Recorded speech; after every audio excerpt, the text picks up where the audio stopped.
Hello, Yes, please confirm that you can All see are the available. presentation. Yes, please. Thank you. Can see this. Thank you. Please mute your mic. Thank you. So, yeah, so that's the presentation. We shall start in a minute.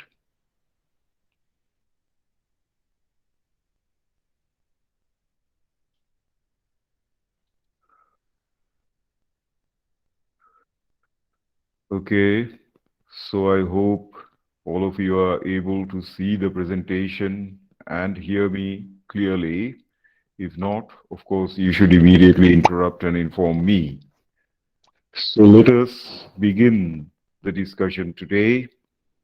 We are, as I told you at the start of the semester, that your course will be divided into three broad categories of subjects. One will be physical concepts, one will be mathematical theory, and the third will be physical systems. So we shall apply the ideas we have gathered both from basic physical concepts and mathematical theory into applying them on various kinds of physical systems. So today we shall take up one such physical system to begin this third category of subjects, namely that of radioactivity. Now, radioactivity is a phenomenon whereby an unstable nucleus, I hope you are aware of what is a nucleus, an atom is made up of both negative and positive charges. The negative charges are electrons. They are in the outer part of the atom, forming an electron cloud, as it is called. And at the center of an atom, you have a positively charged nucleus. So not all nuclei are unstable. Some are. So radioactivity is a phenomenon whereby an unstable nucleus will, of its own, spontaneously change into another nucleus by the process of what is known as a radioactive decay. Now, this process is governed by an equation. So, ultimately, I mean, we shall be doing physics, of course, but mathematics is the language in which physics is best articulated or expressed, the laws of physics. So here we have one such situation where we will have a radioactive decay process governed by a first order autonomous equation. And it's also a linear equation. You are familiar with this equation. dx dt, ddt implies first order. Autonomous, the right-hand side is just a function of x. And linear, because this is the function of a linear function. There is no x squared or exponential x, nothing of that business over here. So it's a linear equation. And it is rate is proportional to the state. Rate on the left-hand side is dx dt, rate of decay. And the state is what is the amount of radioactive matter that's present, x. So rate is proportional to the state. Lambda is known as the decay constant. So this is the radioactive decay equation. And lambda is a positive quantity before some minus sign over here. Now this minus sign means that there is a decrease in x, x being the amount of radioactive substance. There's a decrease in x as time increases. X is positive. It's an amount of matter, right? It's the amount of radioactive matter. So it's a positive quantity. Lambda is positive quantity, but the rate of change of x with respect to time is a negative quantity, meaning x is going down as time is increasing. Okay. The integral solution of this equation is not very difficult to find. So you just separate variables and carry out a simple integration, applying your knowledge of calculus, and this is the equation that you find. X naught, of course, is the integration constant. And so x is equal to x naught into e raised to minus lambda t is the integral solution of the differential equation you started with. Okay, so with this equation, we shall now uh, derive some ideas. The first idea is that of the half-life of a radioactive substance. So what do I mean by a half-life? by half-life. Half-life is an amount of time or a span of time in which uh, you start with a certain amount of radioactive substance, X naught, and when half-life is the time that is taken when the amount of radioactive substance that you have is half of what you started with. So if X naught is the initial amount, then half-life will be the time to reduce that initial amount by 50%, X naught by 2, that is.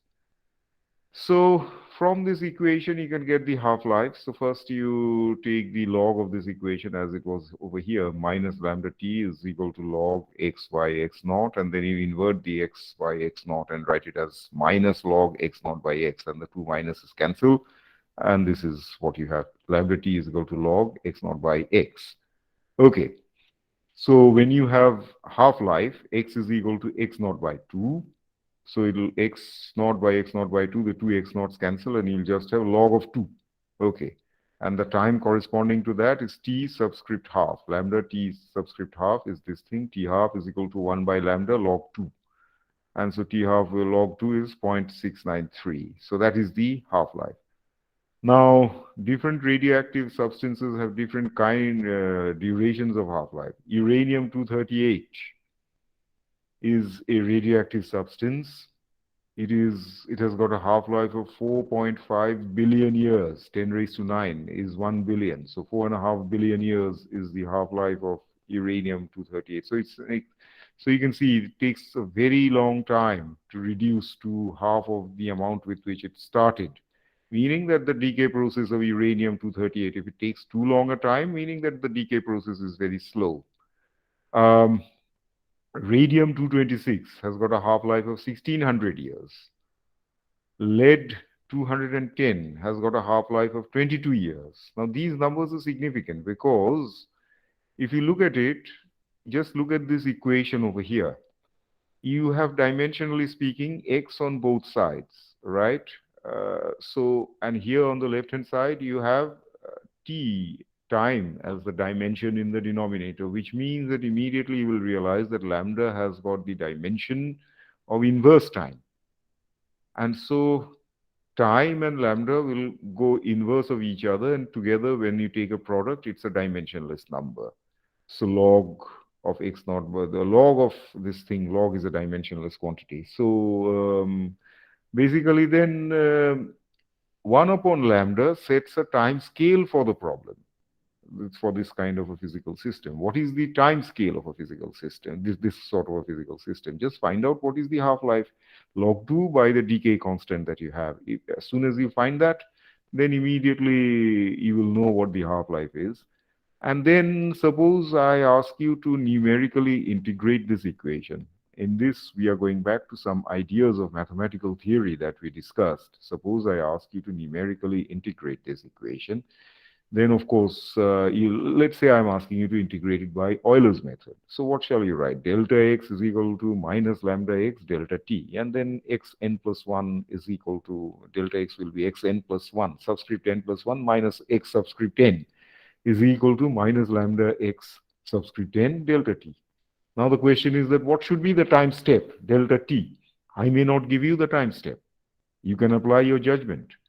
In one of the examples that we talked about, first you find out what is the natural time scale of the system. In the case of uranium-238, it's 4.5 billion years. In the case of radium-226, it's 1600 years. In the case of lead, it's 22 years.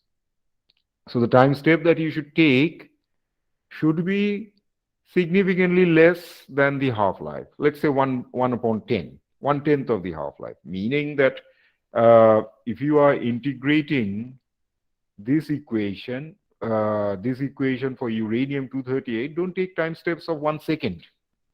That will be too much accuracy. You will compromise on the efficiency of your program because the half-life, the natural time scale of this system is 4.5 billion years. So maybe you can take 1/10 of that or 1/100th of that at most, right? So Here it is 1600 years. So maybe you can take one tenth of this thing, let's say 100 years or 160 years or 100 years, let's say in round figures. So it is like here you can take something like 1 year or so. So those should be the time steps that you take, right? So it is important that when you get these physical problems, first you try to determine, because ultimately you'll have to integrate these things. I mean, work on some computational problem pertaining to these systems. So you should try to understand what are the natural scales of the system, and accordingly you design your algorithm. So that's the important point I thought I should make. Okay. The next thing is we shall now, so that's the mathematics or the computational part of radioactive decay. Now the next thing that I should like to go into is that of the cause of this radioactive decay. So what is causing this decay process to happen? Atoms are supposed to be stable. Now, why are some atoms extremely stable? Hydrogen doesn't decay, or any standard metal or gas, oxygen or nitrogen, those things don't decay. Iron does not decay, but suddenly why do you have some elements decaying into others and some others not decaying? So in order to understand that, we shall look at certain physical processes that pertain to these radioactive decays. So let's see. Here we have one kind of decay that is known as alpha decay. So here you have an element X. It can be any general name we are giving, uranium, radium, whatever, any element X. You have the atomic number, and sorry, you have the mass number A and the atomic number Z. Now, Z is we are talking about a nucleus. We are talking nuclear reactions here. We are not talking chemical reactions here. In chemical reactions, you have electrons being transferred. But nuclear reactions, incidentally, in a chemical reaction, let us say, put an acid and a base as typical example of a chemical reaction, let us say hydrochloric acid plus sodium hydroxide. I do hope that you remember some things from your school chemistry. So sodium hydroxide plus hydrochloric acid, if you put the two of them together, they will react and form sodium chloride, which is your common salt, plus hydrochloric acid will react with the H in the hydrochloric acid will react with the OH in the sodium hydroxide and form water, H2O. So the the final product will be sodium chloride plus water. Now, this sort of a reaction happens because of the transfer of electrons in the outer shells of the atom of sodium, chlorine, hydrogen, oxygen, all of these things. But here we are talking reactions that are happening inside the nucleus. As a result, see, when you talked about sodium hydroxide and hydrochloric acid, ultimately at the end of the reaction, you still have sodium, chlorine, hydrogen, and oxygen. You haven't got any new element. You've got a new compound, but not new element. But here in the nuclear reactions, you'll end up getting new elements, right? So chemical elements, that is. So here we have one such element X. We are talking about a nucleus. A nucleus is made up of protons and neutrons.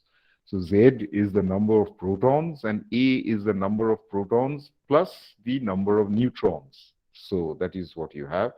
Now, an alpha particle is a situation, is a kind of a decay. Alpha decay is a kind of a decay in which an alpha particle is suddenly thrown out of the nucleus. And what is an alpha particle? It is a helium nucleus. So what is a helium? So hydrogen is the lightest element known. It has got one proton only, nothing else. Helium is the next element after hydrogen. It is an inert gas. It does not react with anything. So helium has got two protons and two neutrons. So two protons meaning it's the second element in the periodic table, going by the chemical reactions of the periodic. The periodic table, by the way, is set by the chemical processes, by using chemical reactions, or rather using chemical properties of an element. By chemical properties, the processes that happen, the reactions that happen involving the electrons in the outer parts of the atom. Not the nuclei do not participate in these chemical reactions. Anyway, so a hydrogen nucleus is thrown out of the original parent nucleus X. Sorry, a helium nucleus is thrown out of the original parent nucleus X. A helium nucleus is made up of two protons and two neutrons, so 2 and 4. Okay, so uh, the original nucleus is now left poorer by two protons and two neutrons. So it will be a new element whose atomic number will be Z minus 2 and whose mass number will be A minus 4. So 4 and 2. So you can see if you add these numbers, the subscripts and the superscripts balance on the left and the right hand sides. Any kind of a reaction, be it chemical reaction or nuclear reaction, should always preserve the numbers. So Z on the left hand side, and you've got Z minus 2 plus 2, so Z again. A on the left hand side, and you've got A minus 4 plus 4, again A on the right hand side. So what happens is that the alpha decay process will cause a shift by two columns to the left in the chemical periodic table. Chemical periodic table. Not we are, although it's a nuclear reaction we are talking about, but the outcome will be that the nucleus left behind, nucleus of the element Y left behind will be shifted by two columns to the left of the periodic table. Now, this sort of a situation will happen in the case of unstable large nuclei. Very large nuclei, it's unstable, and so they will display these properties. So let us see why. In order to understand that, we shall have to understand a little bit about the structure of the nucleus. Now, one very important thing should occur to you, that typically a nucleus is of the order of 10 raised to minus 15 meters. 10 raised to minus 15. That's a very small distance. Femtometer, like nanometer is 10 raised to minus 10. Picometer is 10 raised to minus 12 meter. Right, micrometer is, by the way, 10 raised to, I mean, just let me go from the top to the bottom. So you have got a meter. 10 raised to minus 3 meter is a millimeter. 10 raised to minus 6 meter is a micrometer. 10 raised to minus 9 meter is a nanometer. So in steps of 3, if you keep reducing, you go. Similarly, 10 raised to minus 12 meter is a picometer. And 10 raised to minus 15 meter. So that is a femtometer. So a nucleus is very small in size. Atoms are of the order of 10 raised to minus 9 or 10 meters or something like that. But the nucleus is 10 raised to minus 15 meter. It's extremely small and extremely dense. And it is made up of protons and neutrons. The question that should occur to you is that if the protons are packed in so small a space, then because of electrostatic Coulomb potential, they should be repelling one another, these protons. They should be trying to push one another out. Indeed, they should. So what is preventing this thing from happening? The nucleus should break open. The proton should be flying out, right? This is something that you know. They are all of the same charge, positive charge. And so packed in very small space, they'll be forcing one another out of the way. But that doesn't happen. The nucleus doesn't burst open. For instance, in helium, you have got two protons. They should be repelling. And so there should be no helium nucleus because of this repulsion. But, I mean, nevertheless, the nucleus is intact, remains intact, largely. Now, what happens? Why does that happen? Because the nucleus also contains neutrons. And neutrons do not participate in this electric repulsion process due to the positivity of the proton charges. Nevertheless, neutrons participate in another kind of force here, and this force is a strong attractive force. Both protons and neutrons participate in this thing. Collectively, by the way, protons and neutrons together are known as nucleons. So neutrons have this property of an attractive strong force potential. So do protons. So protons also have this attractive strong force. However, neutrons do not have this Coulomb repulsion, but protons do. So protons experience both kinds of forces or participate, have the capability of displaying both kinds of forces, but neutrons only the strong potential force, attractive potential. Attractive meaning with a minus sign. Here, repulsive, I have not put any minus sign. And the Coulomb potential goes as 1 upon R. But the attractive strong force potential that binds the nuclei, that binds the protons and the neutrons together strongly, is given by minus 1 upon r. I mean, r naught is a characteristic length. It's a constant, but it's minus 1 upon r. But then there is also something else, e raised to minus r. There's also a subscript r naught. This is something I discussed many times ago.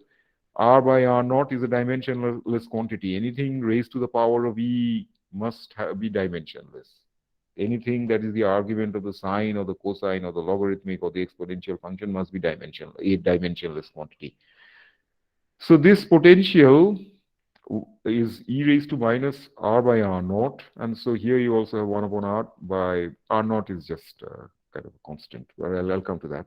This potential is named after the Japanese physicist Hideki Yukawa. He got a Nobel Prize in Physics for, his work involving the structure of the nucleus, all that stability of the nucleus. So this potential acts to bind neutrons and protons together.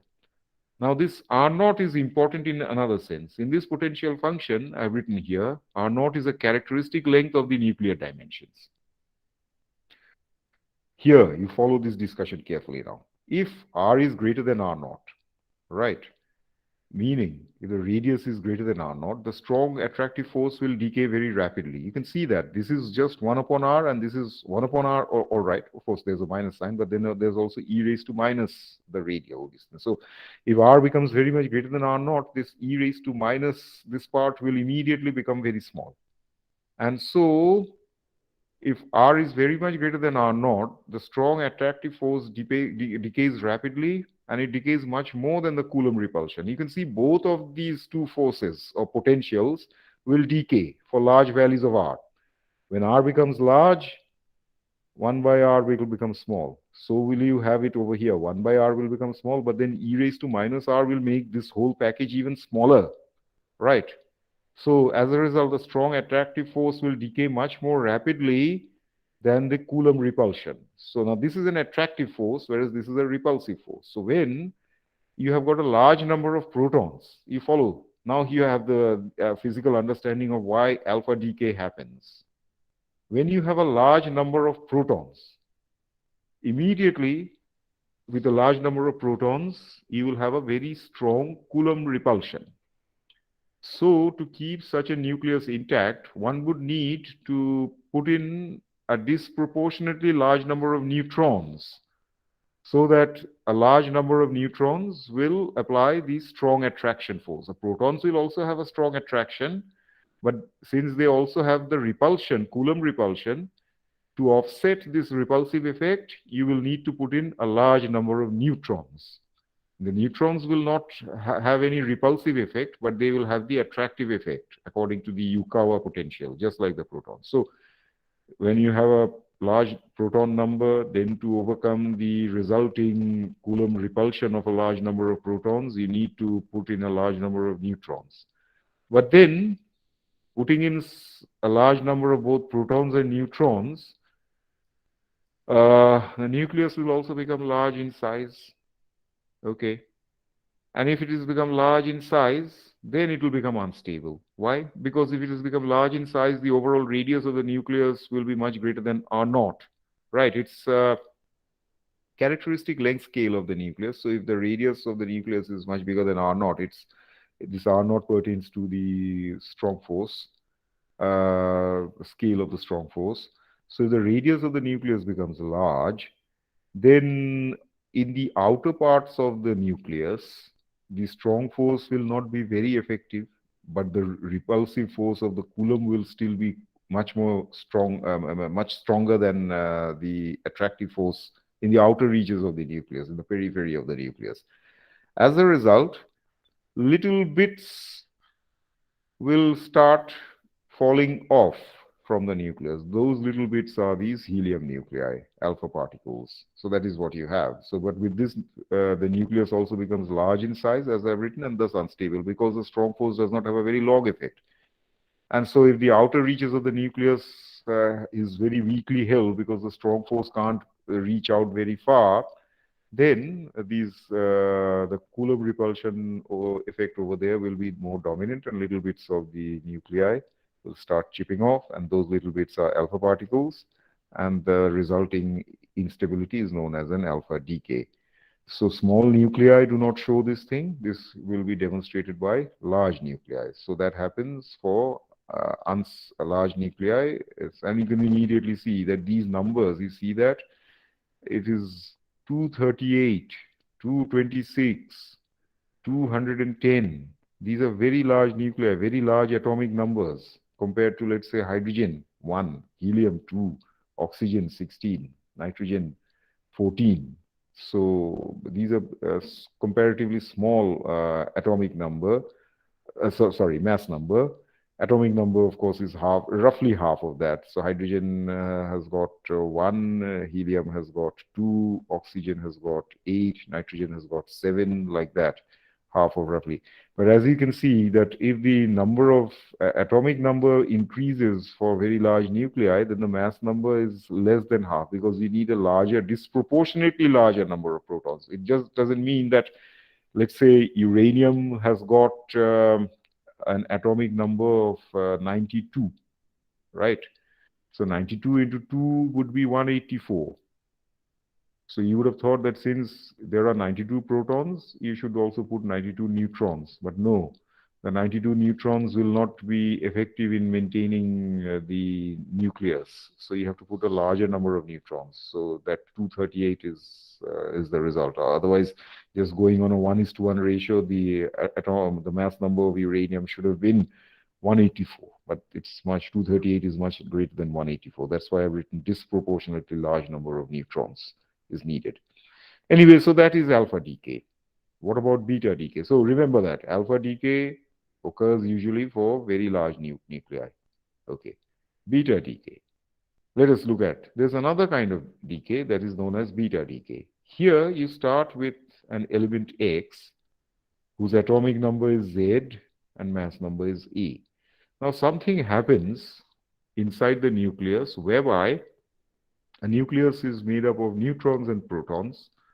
So inside the nucleus, a neutron suddenly, changes itself into a proton, right? And in a reaction like this, you have one neutron. A neutron doesn't have any charge, so the charge number is 0. Mass number of a neutron is 1. A proton has got a charge of 1. Mass is also 1. Neutron and proton, incidentally, I'm talking about 1, but actually they do have a mass that is measurable in terms of the SI system of unit, 1.67 into 10 raised to minus 27 kg. So 1.67 is make for 3 significant figures. So this 3 significant figure part, they will have a difference. Up to the first 3 significant figures, there's no difference between the masses of a neutron and a proton. Neutrons are slightly more massive than protons, by the way. Anyway, so just look at the subscripts and the superscripts. The subscripts will always balance on the left hand. The two subscripts and the superscripts, both of them will balance on the left and the right hand side. So here you've got 0 on the left hand side, and here you've got +1 and -1. Because a neutron will change itself into a proton, and in the process it will throw out an electron. Mass number of an electron is 0. Well, actually an electron has a mass, 9 into 10 raised to minus 31 kg. But that's so much smaller than the case mass of a proton and a neutron, nearly 2000 times less, that you neglect this thing and say that they have a 0 mass number. So 1 plus 1 is equal to 1 plus 0. Balance, the mass number is balanced on both sides, and the atomic number is also balanced on both sides. Now what happens is that when a neutron changes into a proton inside the nucleus and throws out an electron, there is also another particle that is thrown out. It is known as an antineutrino. But let's not get into that antineutrino business. Let's just look at the chemical properties over here. So here you started with a nucleus that originally had Z number of protons, that is to say Z plus charges. Suddenly one neutron also has become a proton. So immediately you have got an extra proton inside the nucleus. So the right hand side will show an element that has got Z plus 1 number of charges, positive charges, of course, element Y. And the beta particle that is thrown out is an electron. So you can see Z plus 1 minus 1 will balance and you'll have Z. The electron will be coming out of the nucleus. So that is the particle that comes out of the nucleus, right? So this is a decay process, but the mass number of the nucleus remains the same. The neutron has changed to proton. That is all that has happened. But so earlier you had certain number of A minus Z number of neutrons. Now you'll have A minus Z minus 1 number of neutrons, but that will be compensated by a Z plus 1 number of protons. So this is the particle that comes out. So beta decay causes a shift by one column to the right in the chemical periodic table. Here you have got a shift to two columns to the left of the chemical periodic table, but now your atomic number is increasing, right? So suppose you have nitrogen. Nitrogen has got element number, atomic number 7, and oxygen has got 8. So let's say, hypothetically speaking, if nitrogen were to have undergone a beta decay, then the new element that will be produced will be an oxygen nucleus. So nitrogen will so oxygen has got 1 plus nitrogen, 7 for nitrogen, atomic number that is, and for oxygen it is 8. Whereas if, let's say, oxygen were to undergo an alpha decay, alpha, as in the previous case, then it will shift to 2 by 2 columns to the left hand side. So oxygen has got an atomic number of 8, right? It will shift and become 8 minus 2, 6. So oxygen will shift to being carbon, because carbon has got an atomic number of 6. So that's the whole idea. So in the case of beta decay, there's a shift by one column to the right in the chemical periodic table. And so this sort of a thing occurs in the case of large neutron number. So that is important. Here, you have got large alpha decay will happen in the case of large unstable large nuclei. But here, it can happen for smaller nuclei also, except that the neutron number should be large. And so what will happen is that if there are more neutrons than protons, the nucleus will tend to reduce the number of neutrons and bring about a balance between the number of protons and neutrons. So that is the urge of the nucleus. So a large, much higher neutron number will cause a beta decay, and it can happen for small atoms also, small nuclei also. We shall look at some examples of that later. So that is what you have. So when you have a large neutron number, the atom will have a natural tendency to reduce the neutron number and balance the difference between the number of neutrons and protons by reducing the number of neutrons and increasing the number of protons. So this is the process that happens. And then there is a third case known as positron emission, with which you may not be too familiar. The opposite can also be true, that you have a certain nucleus in which there is a large number of protons compared to the number of neutrons, right? In which case, the reverse of this sort of a situation will happen. In beta decay, a neutron transmutes into a proton, but there, in the third case of positron emission, a proton will change to a neutron. So you start with 1p1, one proton with mass number 1 and one charge number, right? So it will transmute to your neutron. So you'll have neutron, 1 and 1 will still remain the same. When a neutron has 0 charge, so 0 over here, and then it will produce an electron, and it will not produce an electron, but it will produce something like an electron, which means that it will have a very small mass, like an electron. Its charge will also be equal to that of an electron in value, but not in sign. In sign, it will have a +1 charge. An electron has got a -1 charge, negatively charged, but a proton, and positron meaning as if it's a positive electron. So that is what it is. And here you have also a third particle that emitted, known as a neutrino. Here you have an antineutrino, and here you have a neutrino. So in this situation, you have, this is a situation that results when you have a large proton number. A proton will transmit to a neutron and eject a positron out of the nucleus. You just make a note of something. in your Google Classroom, which I believe all of you are now able to access in your Google Classroom, there is a book that I have kept. Arthur Beiser is the author's name. The title of the book is Concepts of Modern Physics. It covers a wide range of subjects.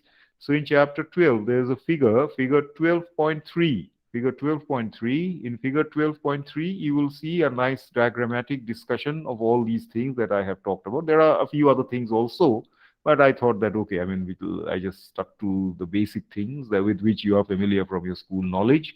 So we have discussed the reason for these things. So you can just check figure 12.3, 12.3, 12 meaning chapter 12, third figure in chapter 12, hence figure 12.3 in your book, Arthur Weiser. You can check in your Google Classroom folder. The book has been kept. Okay, so apart from this thing, I mean, one must not confuse these radioactive decay processes with nuclear reactions. See, these decay processes happen spontaneously. No one is forcing the nucleus, a radioactive nucleus, to behave like this. It happens of its own accord. So here, that is the point, changing spontaneously into another nucleus. But then just for some extra knowledge, I'll also talk about nuclear reactions. In the previous examples, you see, there was only one thing on the left-hand side. This alpha decay, just one element on the left-hand side. Beta decay, one element on the left-hand side. Similarly, positron emission, one element on the left-hand side. So nothing is reacting on the left-hand side. It just have one single nucleus, and suddenly it bursts open and something comes out. That is a spontaneous decay process. But a reaction is something else. Just like I gave you the example of a chemical reaction. You have sodium hydroxide and hydrochloric acid, NaOH plus HCl. So when you put two things on the left-hand side, instead of one thing as in the previous examples, two things on the left-hand side, they will react with each other. And the reaction process will result in some products. Like in the case of sodium hydroxide and hydrochloric acid, they are chemical reactions, not nuclear reactions, by the way. So you will have sodium chloride, common salt that is, and H2O, water that is, right? Here we are now talking about something similar, except that it is not happening with the exchange of electrons. It is happening inside the nucleus. There is no electron inside the nucleus. So what is this reaction about? We'll look at a famous nuclear reaction, namely the fission of uranium-235, not 238 as in the previous alpha decay and radioactive decay example that I mentioned to you here. I've mentioned a few things: uranium-238, radium-226, lead-210. So here you have got instead uranium-235 with 92 atoms. 92 protons. 92 will also be the same number for uranium-238. So they'll have the same atomic number. That is the number of protons, but it has got 235 um, nucleons, protons and neutrons put together. So let's see. You make it react with one neutron. I'll discuss the feature of this neutron very soon. One neutron you make it react with. Neutron has got zero charge but one mass number. As a result, with this, shoot a neutron into this uranium-235 nucleus. And the end result will be two new elements. Unlike what happens in chemical reactions, when you put sodium hydroxide and HCl together, what you get, what you had were four elements: sodium, oxygen, hydrogen, and chlorine. After the reaction is over, you will have two new compounds, sodium chloride and water. So common salt and water, that is. But the elements are still the same. You still have sodium, chlorine, hydrogen, and oxygen. But here you don't have the same old elements that you started with on the left-hand side. You have two new elements coming out, barium and krypton. Barium 144, krypton 89, and three neutrons have come out. This is the basic equation for a nuclear or an atom bomb. What is the basic principle? You shoot, let's see, the fission, this is a nuclear fission reaction. The fission is achieved by shooting a slow-moving neutron at uranium-235 nucleus, at uranium-235 nuclei, whatever. So why slow-moving? Why not a fast-moving neutron? That's a very strange thing. You would have thought that basically you are shooting a neutron at uranium-235 and you have broken it into two daughter nuclei which are roughly of the same mass. You see that? Barium and krypton, 144, kind of 89, as opposed to, let's say, uranium-238.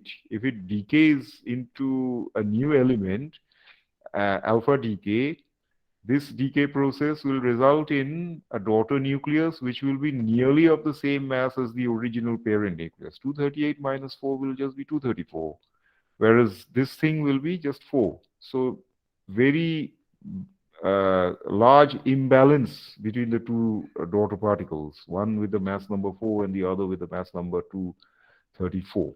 But here, you are breaking it almost into two particles of nearly equal mass. Barium has got a mass number 144 and krypton has got a mass number of 89. Basically, you want to break break the uranium-235 nucleus. So if you thought that if you want to break something into two parts, break something down, you would have to apply a very large force. Very fast-moving neutron should go like you shoot an artillery shell at a wall, and the wall will break down. You can't break down a wall by throwing, let's say, a very large object at it, but thrown very slowly. A brick or a stone you throw at a wall, but you do it softly. So what will happen? It will just strike the wall and fall off harmlessly. That is what happens. But here, actually, you're doing just such a thing. You want to break down uranium-235 and you're throwing a neutron at it very slowly instead of a very fast-moving neutron. Why are you doing that? Well, here is the answer. Something that we have discussed already. What is the answer? That by the de Broglie relation, lambda is equal to h by momentum, right? Momentum is mass into velocity. Now, if velocity is small, then lambda will be large. So a slow-moving neutron will have a large wavelength, right? And what does this wavelength stand for? This is the wavelength of a material particle converted into a wave, looked upon as a wave. When a particle becomes a particle is, let's say, a point-like object by geometric definition, by geometrically point-like object by its standard definition or conceptualization. But when you make a particle become a wave by this relationship, the wave no wave is a wave is not a point-like object. A wave has a distribution in space, right? It'll have a starting point, it'll have an ending point, whatever. So in the case of a material particle, when you convert it to a wave, what does this wave stand for? This wave stands for the length, the span in space over which you have the likelihood of locating the particle. That is the point. So if you have got a large wavelength, then the spatial span over which the particle is likely to be becomes much larger. As a result, the particle presents a greater cross-section of itself in this reaction. So it's as if a very large particle is now moving towards this U-235 target, a large bullet, right? Slowly, but it is moving towards this U-235 target, a very large bullet moving slowly. But the slowness is not an obstacle, not a problem. Why not? Because U-235 is a very large nucleus, right? Very large nucleus means that it's full of large number of protons are there and also a large number of neutrons. But being a large nucleus, it's anyway unstable. So it's almost just like waiting to be given a little push and the whole thing will be falling into two parts, falling apart into two parts. So that is what it is. It's an unstable nucleus, very large in size. A small bullet is traveling, presenting a very large cross-sectional area. It just gives a light tap onto uranium-235, and immediately uranium-235 breaks into two daughter nuclei, barium and krypton, But then more importantly, it also produces 3 more neutrons. So you look at this number over here, you can just again add the subscripts and the superscripts. 56 plus 36 will be 5 and 3 will be 80, and 6 and 6 will be 12, 92. 235 over here, 235 plus 1 will be 236. So you add 144 plus 89 plus 3. 89 plus 3 will be 92. 92 plus 144 will give you 236. So 144 plus 89 plus 3. One neutron, but I mean, neutron has got a mass number of 1, but there are 3 such neutrons. So that is what you have. So, but then these 3 neutrons are important. Why are they important? Because then they will now again go towards 3 more nuclei of U-235 and disrupt 3 more nuclei of uranium-235, and in the process you will have what is known as a chain reaction. 3 neutrons are produced by this one reaction.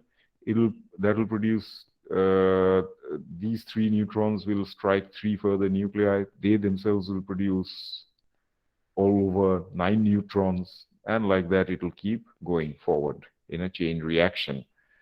So then something happens. So this is Louis de Broglie and Max Planck. I told you we shall apply the physics concepts over here. Now the thing is that if you measure the masses of the initial reactants and you measure the masses of the final products, there will be a little bit of difference of the mass between the reactants and the products. So the number, the mass of the products, by mass I mean not mass number, not 144, 89, 1, all those things. Proper kilogram mass. If there's a way for you to measure that, if you make the measurement, you'll find that the final products have a smaller mass than the initial products. That is very surprising because Lavoisier showed that mass is a conserved quantity, right? Showing that hydrogen and oxygen, Lavoisier also was discovered oxygen in the air. So hydrogen and oxygen put together will give you water, and whatever you started with, whatever amount of hydrogen and oxygen you started with will be equal to the amount of water that you will have. So there will be no difference of mass. Mass is a conserved quantity. Yes, indeed. But then Lavoisier did not have the methods of going inside the nucleus. For hydrogen and oxygen to combine to produce water, that is fine. But here we have something very different. The difference of the mass between the reactants and the products. The reactants will have more mass than the products, is known as the mass defect. So what causes this large energy to be produced? This large energy is produced by this overall mass defect. The final reactants will have smaller mass than the initial, final products will have have a smaller mass than the initial reactants. So the mass defect will be delta M is the mass difference, mass defect, multiplied by c squared. Where is this coming from? Einstein's E is equal to mc squared, which we discussed in our physics concept. So you can see both of these are relevant over here. Lambda is equal to Max Planck's physics, as well as Max Planck's quantum mechanics, or Louis de Broglie's quantum mechanics, all of that, and Einstein's relativity, E is equal to mc squared. Put the two things together, and that number is a very large number, 100 million electron volt, meaning the kind of energy that you produce will be the equivalent of 100 million volt of potential difference. 100 million volt. What is an electron volt unit? An electron volt unit is 1 electron. Let's say you have X electron volt, right? What does it mean? X electron volt meaning 1 electron accelerated through X volt of potential difference. I hope you have not forgotten your electromagnetic theory lessons. Work done is equal to charge into potential difference. W is equal to Q into V. QV, right? Here the Q is 1 electron. 1 electron into whatever potential difference. So the potential difference is here is 100 million volt. 100 million volt is a huge potential difference. So you can immediately see the largeness of the energy that is produced over here. And so the kind of energy that will come out will be enough to flatten cities, right? So uranium-235 just does that. So that's the example of a fission reaction. Let us now look at another kind of the opposite kind of reaction, fusion reaction. In fission, the sort of reactions we just talked about, a large nuclei is broken down into two daughter nuclei of nearly the same mass. If you have a reaction where a large nuclei is trapped with a slow-moving neutron, and two daughter nuclei are formed, and some breaking happens.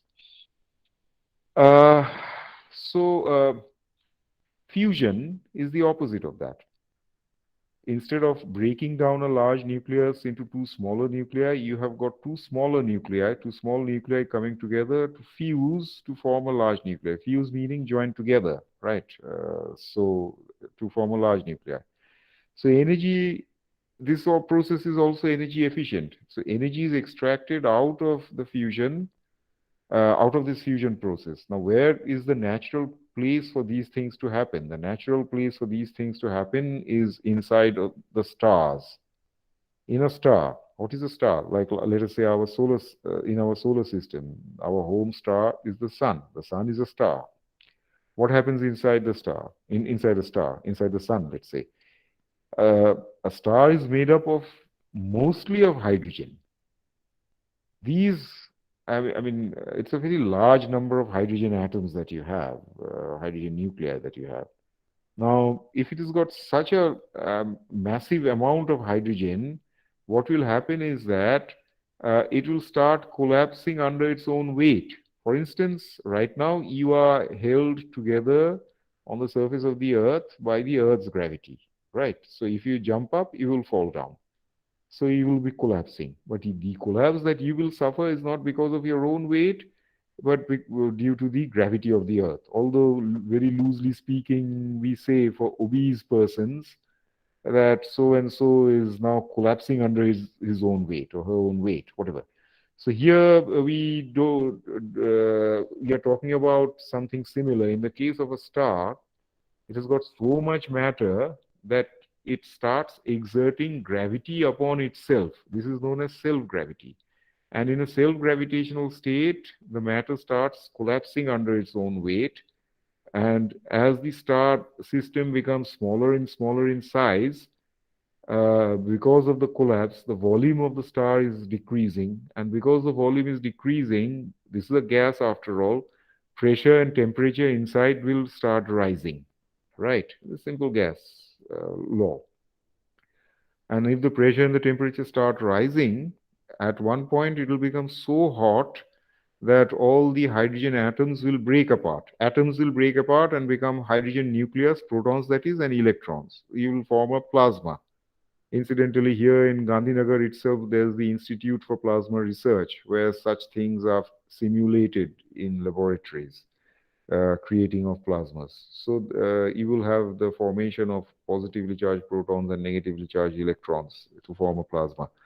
Now, these things are being squeezed into smaller and smaller volumes. So eventually, because of the high pressure and the hotness, I told you, again, we are bringing in a new idea, an idea from our physics concepts. Temperature has become very high. If temperature has become very high, it means that the particles have, on an average, a higher kinetic energy. That is to say, they are moving very fast. So two such fast-moving particles, they will collide with each other and fuse to form a higher element. So two hydrogen nuclei will collide with each other and fuse to form a helium nucleus. And so, as a result, now this is an energy efficient process.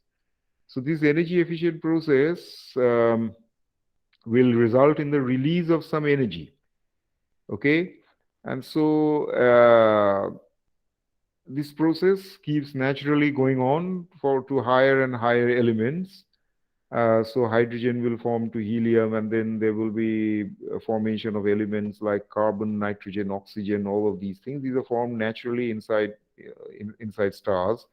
Incidentally, this carbon, nitrogen, oxygen is called a CNO, carbon, nitrogen, oxygen cycle, to produce these elements inside a star.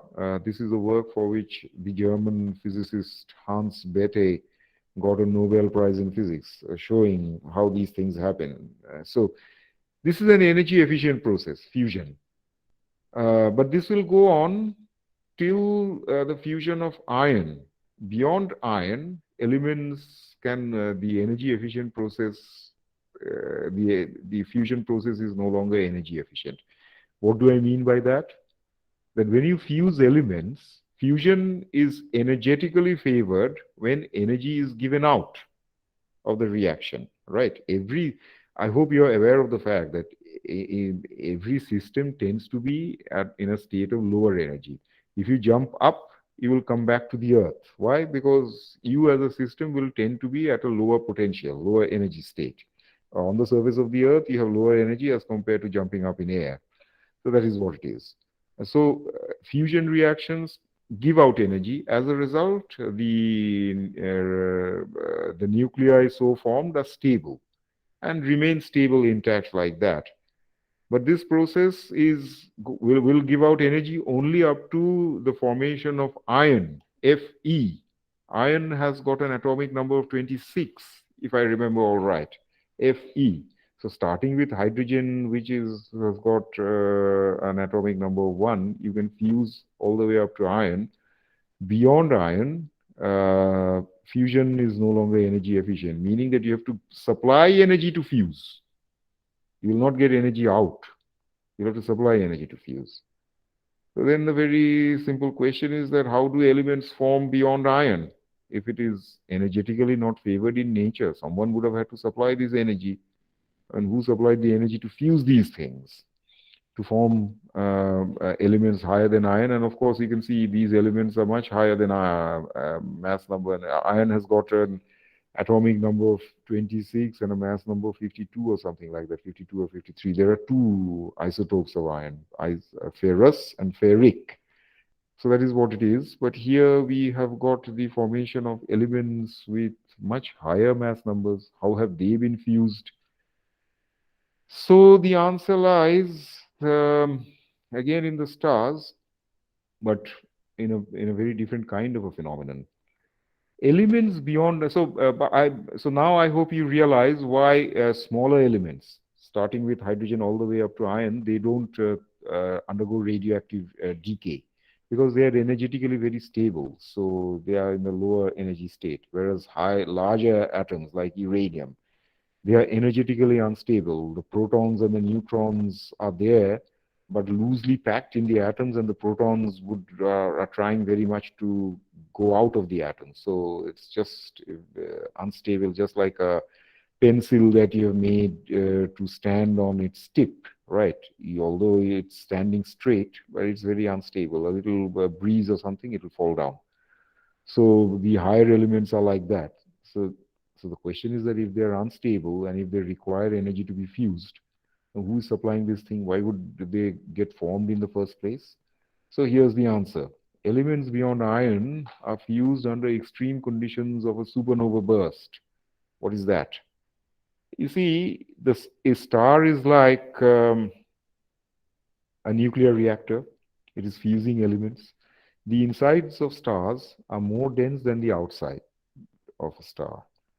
So at the end stages of its life, when it has exhausted all its hydrogen, done with all its hydrogen and helium fueling business, see, as a star is collapsing, hello, hello, please don't disturb unless you have anything urgent to raise. So if a star is collapsing, uh, it is losing energy. Just like if you jump up and you fall down under gravity, you'll be losing potential energy. So it is that all the particles in a star, as they are collapsing under the self-gravity of the star, they are also losing their potential energy. This potential energy is being converted to heat and all that. A star doesn't always keep collapsing. Right now, the star is in a stable state, right? So, but its gravity is always acting. So if gravity is always acting, the star would be tending to collapse, but it is not. So who is supplying, compensating for the energy that the star should be losing as it is collapsing under gravity? The compensation is coming from the nuclear reaction. All the sunlight that you are getting is because of this fusion process, right? But there will come a stage when the star will run out of hydrogen and helium and all these things. So then there will be no fusion. If no fusion is happening, no nuclear energy is being produced. So if no nuclear energy is being produced, then there will be no other way to lose energy except gravitationally. So now the star will again start collapsing. Initially, it started collapsing. Its temperature became very high, its pressure became very high. As a result, nuclear reactions started happening. Then the star stabilized for some time. How long? While the nuclear reactions would last. That, of course, would last on a scale of billions of years, time scale of billions of years. But eventually, they will still run out. The supply of this nuclear fuel will run out. So then what will happen? Again, since there is no way to compensate for the energy loss, the star will again start reducing its radius. Now, the inside of the star will be much more dense compared to the outside. So gravitationally, there is more matter inside per volume than outside. So the inside will collapse much faster than the outside. As a result, there will be a differential collapse. And so the inside will collapse, and in the process, the inside will throw out a lot of potential energy due to the gravitational collapse. This energy will then come out, and along the way, as it comes out, it will form what is known as a supernova burst. And along the way, as it goes out, it will explode the outer shells of the outer material shells of the star. And this material shell is full of all these elements formed in the star up to iron. And so, when this huge amount of extra, and what amount of energy? A star has got a mass of something like 10 raised to 30 kgs. For instance, the mass of, us, of our sun is 2 into 10 raised to 30 kgs, right? So even if a fraction of that is converted to energy, fraction meaning half of it, let's say, 1 into 10 raised to 30. So just put 10 raised to 30 into c squared. How will you convert mass to energy? Nc squared. So c squared will be 10 raised to 9. Sorry, 10 raised to 18. And there you have 10 raised to 30. So something like 10 raised to 48. 10 times more than that, something like 10 raised to 49 joules of energy. Huge amount of energy will suddenly burst out. And this this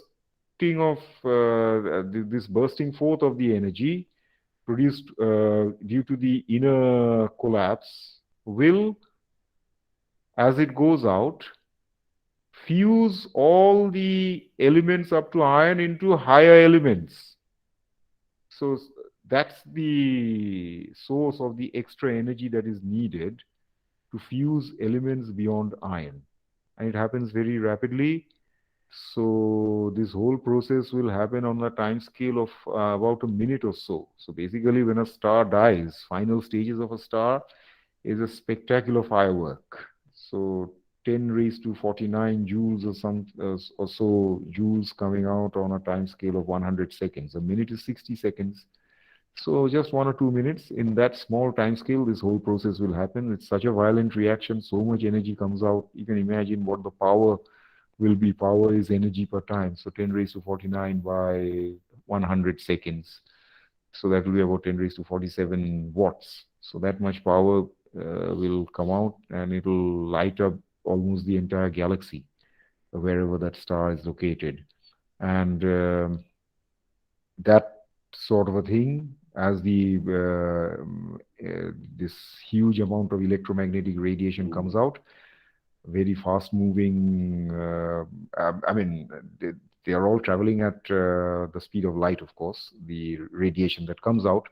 And they are very short wavelength particles, photons. And so they are highly energetic. They will supply this large amount of energy needed to overcome what is of course a process that is energy inefficient. Beyond iron, fusion is an energy inefficient process. So suddenly this huge amount of energy will overcome that inefficiency and fuse all elements beyond iron. So all your gold and silver and everything that you see, you have anything that has got a higher atomic number than iron has been fused inside a supernova. So in our solar system, the sun is a third generation star. Our solar system is made up of material produced in two star systems prior to the solar system. So all the elements in our solar system that are beyond iron, anyway, the sun is still alive. So all the elements that you see experience all around you. The steel is made of iron, gold in your jewelry, gold and silver, all these things. So they have come from some distant supernova burst in some corner of the Milky Way galaxy.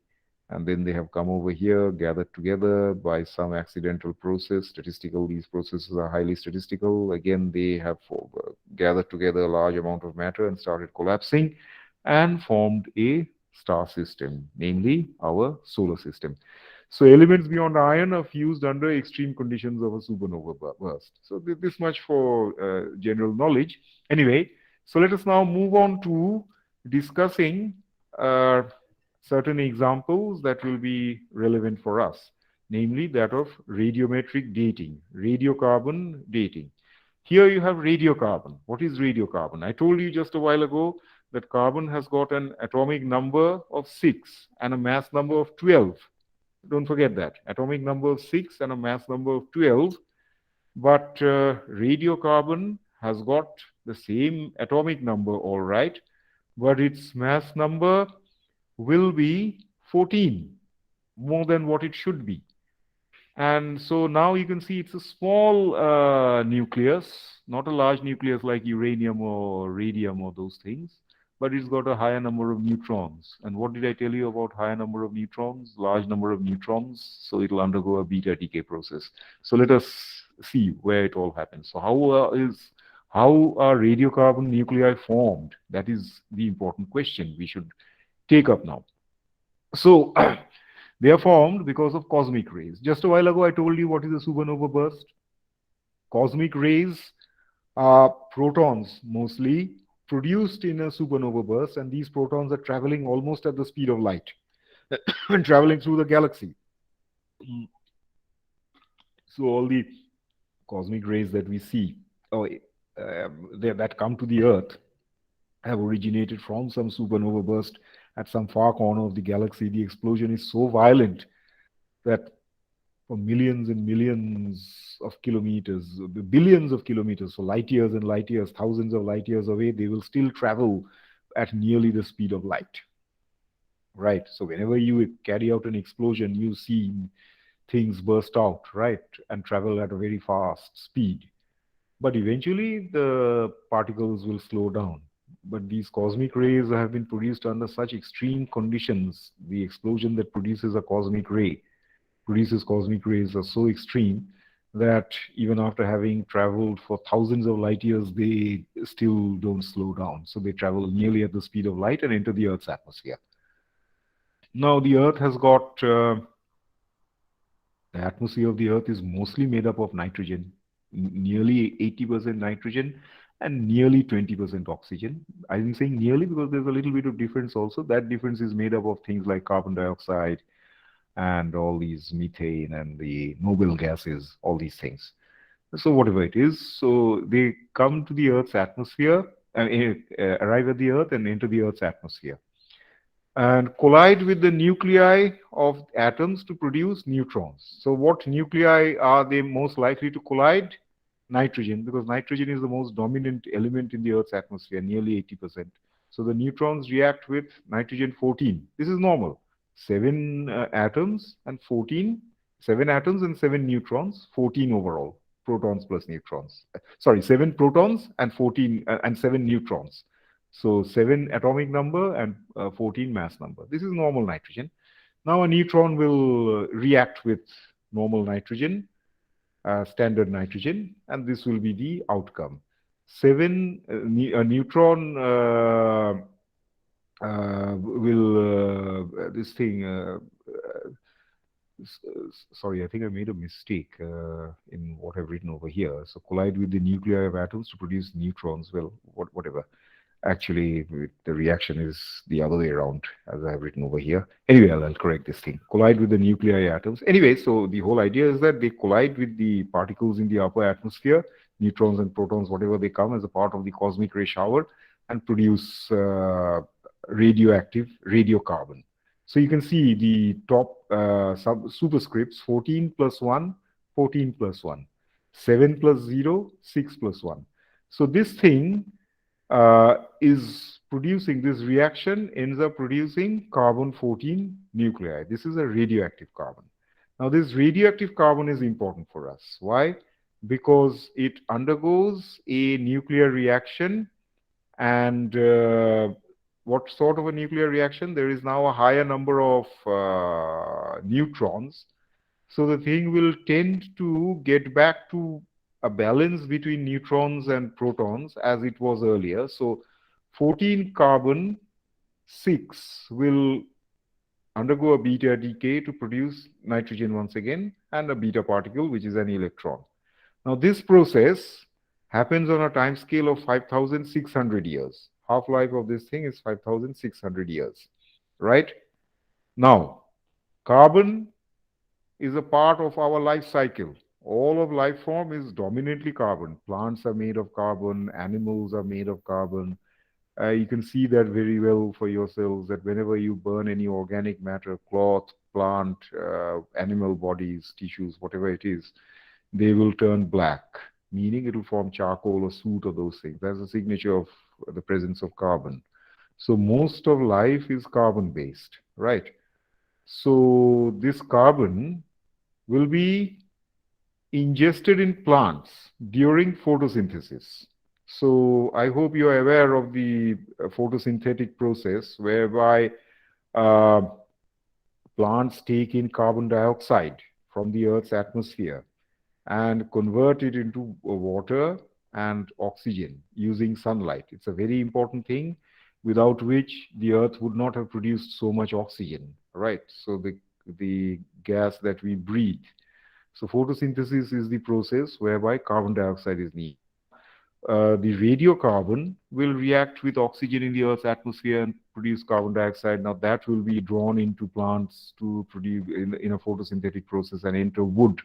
And as soon as it enters plant matter, then it will become food for some animals, cows or whatever, bovine animals, herbivorous animals. And then herbivorous animals will be eaten by meat-eating carnivorous animals. So as a result, these radiocarbon will form carbon dioxide. They will enter plants through photosynthesis, and then it will eventually enter the animal food chain. So anyway, so the thing is that what is the use of radiocarbon in radiometric dating? So we are talking about radiometric dating. And so in radiometric dating, the decay of 14 carbon in dead wood from charcoal or wood structures of ancient civilization helps in dating of the wood. So you see this thing, the half-life of radiocarbon is on the time scale of 5,600 years. Now that is roughly the time scale of civilization. Civilization started about 5 to 6,000 years ago. The oldest pyramids of Egypt are about 4,500, 5,000 years ago. The ruins of the Indus Valley civilization, they are something like 5,000 years ago. So what happens in civilized form of life? In old civilizations, people would have lit a fire to do cooking, provide warmth, all these things, to provide light, all these things. So to light a fire, they would have burnt wood. So the wood will form charcoal. Now, after having been burnt, the wood would be dead. But burning is a process, a chemical process, right? But that does not affect the nuclear nature of radioactive carbon. So the radioactive carbon will be there in the wood. So basically, if you are able to apply the principle of beta decay in half-life and all that, then you'd be able to date the ancient civilization. So what is the, the beta decay process? The decay equation is something with which you are familiar. X dot is equal to minus lambda x. Now at t equal to t naught, let's say t naught is 5,000 years ago. At t equal to t naught, you have dead wood. You've burnt the wood. Live wood, you've burnt.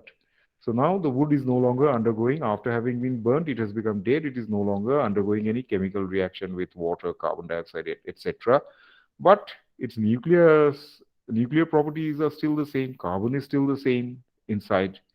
And so that will remain what it is. And in that, the radioactive carbon will slowly and spontaneously keep undergoing a radioactive decay. So let us say initially at t equal to t naught and x equal to x naught, you started the reaction. So when you have this equation at t equal to t naught, you have this equation. Let us see.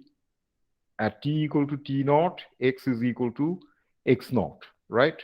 So if you put that in this equation, at when t is equal to t naught, x is equal to x naught, you put this thing in this equation. This is the integral solution that you will get. Here, this is the integral solution. Therefore, t minus t naught, t is our present time. T naught is the time when the the wood was burnt. T minus T naught will be equal to 1 by lambda log of x naught by x, right? And what is lambda? Lambda is equal to log 2 by T half. So 1 by lambda will be T half by log 2. T minus T naught is equal to T half by log 2 log of x naught by x. Okay? And so now, uh, there is a slight problem with this package. What was the amount of x naught? Just give me a minute or two and I'll finish this discussion. Just give me a minute, I'll finish this. What was the initial amount of x naught that you started with? You do not know. So 5,000 years ago, some woodcutter gathered some wood. That was the x naught and burnt that wood. That was the x naught. How do you know what was the initial amount of x naught that you started with in a small wood sample that you have gathered? How will you know that? Well, there is a fortunate way of handling this problem. You see this equation, rate is proportional to the state. So x naught will be equal to the radioactive decay rate of fresh wood, right? X naught is the initial amount of fresh wood that you started with. So that will be proportional to the radioactive decay of fresh wood. And x is the proportional to the decay rate going right now. So you have got wood charcoal. You just measure the decay rate of nuclear reaction from that. That is easy to measure using a Geiger counter. How will you know the decay rate in the numerator? That you will have to measure by putting your Geiger counter on fresh wood. So since x naught is difficult to estimate, it is easier to find decay rates x naught, x dot at t naught and x dot at t for dating. So this x dot at t will be found from the dead charcoal. X dot at T naught will be found from fresh wood. You do not know this. So as soon as, since they are proportional to each other, this by this will be equal to this by this, because x dot is equal to just some constant into x. So this constant is minus multiplied by minus lambda and multiplied by minus lambda will give you x dot here. So that is the thing. And so that way you will produce it. There's just one last point I shall make is that you see, this process, this 5,600 years is fortunate because this process is on the time scale of a civilization. If you were to date the time scale of a civilization with the help of uranium-238, that will be hopelessly wrong. 4.5 into 4.5 billion years. So over 5,000 years, 5,500 years, this will almost not change. So if you want to understand the time scale of civilization, you will use carbon-14. If you want to understand the time scale of geological processes, the Earth is much older than civilization. If you want to understand the time scale of geological processes, such as the shifting of continents and rising of new oceans and all these things, for geological dating, those things happen on a time scale of billions of years. There you will need uranium-235 or 238, I'm sorry, to do the dating. Anyway, so geological dating, nuclei with longer half-life are used. Example, uranium-238. So whatever is the process you're interested in, you'll have to find a radioactive nucleus of a commensurate half-life. Anyway, I'll stop the discussion over here. I'll stop the recording also. From your side, if you have anything to ask me, you may do so. Otherwise, we may log out for now.